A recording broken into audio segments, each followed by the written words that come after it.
සුබ දවසක් සියලු දෙනාටම. අපි ශ්‍රී ලාංකික විදියට හැමෝම පිළිගන්න දෙයක් තමයි අපේ රටේ පාසල් අධ්‍යාපනය වෙනස් වීතේ. ගෝලීය සමාජයත් එක්ක අපි ජීවත් වෙන්නේ. ඒක නිසා ගෝලීය පිරිවැසෙක්. නැත්නම් ග්ලෝබල් සිටිසන් කෙනෙක් තමයි අපිට හදන්න ඕනේ. ඒ වගේම 21 වෙනි සියවසට උචිත නිපුණතා වලින් සන්නද්ධ දරුවෙක් තමයි අපි හදන්න ඕනේ කියන එක අපි හැමෝම පිළිගන්නවා. ඉතින් ඇත්තටම මේ 21st century skills කියන ඒවා 21 වෙනි සියවසට උචිත කුසලතා කියන ඒවා මොනවද කියන එක පිළිබඳව සහ ඒවා අපේ අධ්‍යාපන ක්‍රමය තුළ පසුගිය කාලය තුළ ඒ 21 වෙනි සියවසේ කුසලතා වලට තැනක් තිබුණාද කියන එක පිළිබඳව කතිකාවතක් ගොඩනගනවා නම් ඇත්තටම වටිනවා. අපේ රටේ පාසල් අධ්‍යාපන ප්‍රතිසංස්කරණ කතා කරනකොට ඇත්තටම 1999 දී සමස්ත අධ්‍යාපන ක්‍රමයේම ප්‍රතිසංස්කරණයක් සිද්ධ වුණා. ඇත්තටම 1999 දී පළමු වතාවට හඳුන්වලා දුන්න මৌলিক නිපුණතා කියලා සංකල්පයක්. අපේ එක එක් විෂයන් වලින් ළමයා තුළ දිනු කරන දැනුමට අමතරව, ඒ විෂයන් තුළින් දිනු කරන දැනුමට අමතරව පොදුවේ සෑම විෂයක් තුළින්ම දිනු කළ යුතු මৌলিক නිපුණතා සමූහයක් හඳුනාගෙන ඒක අපේ පාසල් පද්ධතියට එකතු වුණේ 1999 වසරේ. ඒ වගේම 2007 වසරේදී අපේ රටේ ශ්‍රී ලංකාවේ ඉතා වැදගත් අධ්‍යාපන ප්‍රතිසංස්කරණයක් සිද්ධ වුණා පාසල් අධ්‍යාපනය සම්බන්ධව.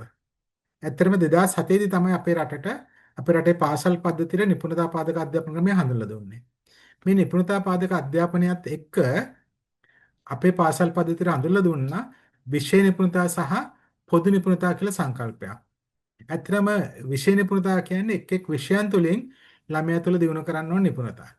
පොදු නිපුණතා කියලා හදාස් කරේ විෂයන් තුළින් නෙවෙයි ඉගෙනීම ගැනීම ක්‍රියාවලිය තුළින්. ඉගෙනීම ගැනීම ක්‍රියාවලිය තුළින් දරුවා තුළ දිනු කළ යුතු නිපුණතා සමූහයක් තමයි මේ පොදු නිපුණතා කියලා දිනු කරේ. පොදු නිපුණතා කියලා හඳුන්වලා දුන්නේ.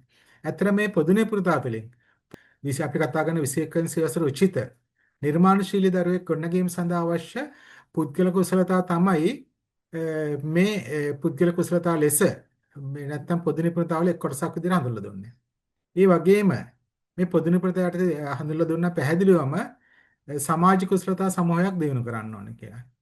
මේ සමාජ කුසලතා කියලා අපි කතා කරන්නේ ඇත්තටම අද වර්තමානයේ අපි කතා කරන 21 වෙනි සියවසේ කුසලතාවම තමයි. චින්තන කුසලතා කියලා තව කොටසක් හැඳින්වුවා. ඒ කියන්නේ ළමයාගේ බුද්ධිය පදනම් කරගෙන ළමයා තුළ දිනු වෙන කුසලතා සමූහයක්. ඇත්තටම අපි ලෝකයේ අපි ඉන්දියාව ගත්තොත් ඉන්දියාවේ අධ්‍යාපන ප්‍රතිසංස්කරණ වල පුළුල් පරිවර්තනයක් වුණේ 20යි 20. ඒ වගේම දකුණු ආසියාතික රටවල බොහොමයක අධ්‍යාපන ප්‍රතිසංස්කරණ සිද්ධ වුණේ පසුගිය වසර 10 නැත්නම් පසුගිය වසර 20 ඇතුළත කියන්න පුළුවන්. නමුත් 2007 වසරේදී අපි අද ඉන්නේ 2026 වසරේ. ඒතර ඇත්තටම 2007 ඒ කියන්නේ මීට අවුරුදු 20කට ඉස්සෙල්ලා තමයි අපි නිපුණතා පාදක අධ්‍යාපන ක්‍රමය අපේ රට අඳුරලා දුන්නේ. ඒකෙදි පැහැදිලිවම කිව්වා පොදු නිපුණතා තුළින් ළමයාගේ පෞද්ගලික නිපුණතා, පෞද්ගලික කුසලතා, ඒ වගේම සමාජ කුසලතා සහ බුද්ධිමය කුසලතා දිනු කරන්න. එතන මේක දිනු කරන්න යොමු කරේ ඉගෙනීම ගැනීම ක්‍රියාවලිය තුළ. අපි අද කතා කරන ගැටළු විසඳීමේ ඉගෙනීම් ක්‍රම වෙන්න පුළුවන්. විවිධ ඉගෙනීම් ක්‍රම අපි කතා කරනවා. අතර මේ ඉගෙනීම් ක්‍රම තුළින් ළමයාගේ චින්තන කුසලතා, සමාජ කුසලතා, පුද්ගල කුසලතා දිනු කරන්න අපිට පුළුවන් වුණා නම් මම හිතන්නේ අපි තමයි ආසියාවෙන්ම මුලින්ම පාසල් අධ්‍යාපනය තුළින් 21 වෙනි සියවසේ කුසලතා දිනු කරන පළමු රට වෙන්නේ.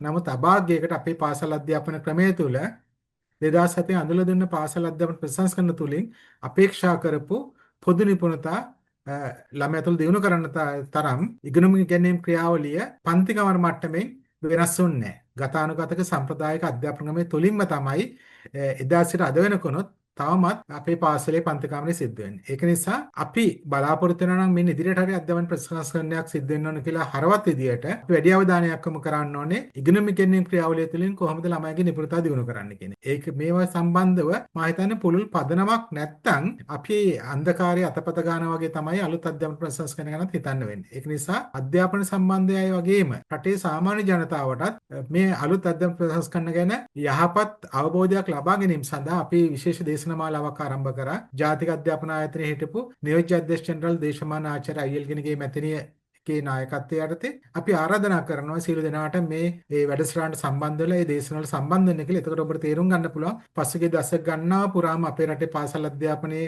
සිද්ධ වෙච්ච ප්‍රතිසංස්කරණ වගේම අපේ පාසල් අධ්‍යාපන ප්‍රතිසංස්කරණ තිබුණ අඩුපාඩු මොනවද? සහ විශේෂයෙන්ම මෙන්න ඉදිරියට අපි බලාපොරොත්තු වෙනවා නම් හරවත් ඵලදායී අධ්‍යාපන ප්‍රතිසංස්කරණ ඒක කෙසේ දිශාගත යුතුද කියන එක ගැන හොඳ විද්වත් කතිකාවතකට මම හිතන්නේ අපේ දේශනමාලා වටනවා. එහෙනම් අපි ආරාධනා කරනවා පහත තියෙන ලින්ක් එක හරහා ඔබත් සම්බන්ධ වෙන්න.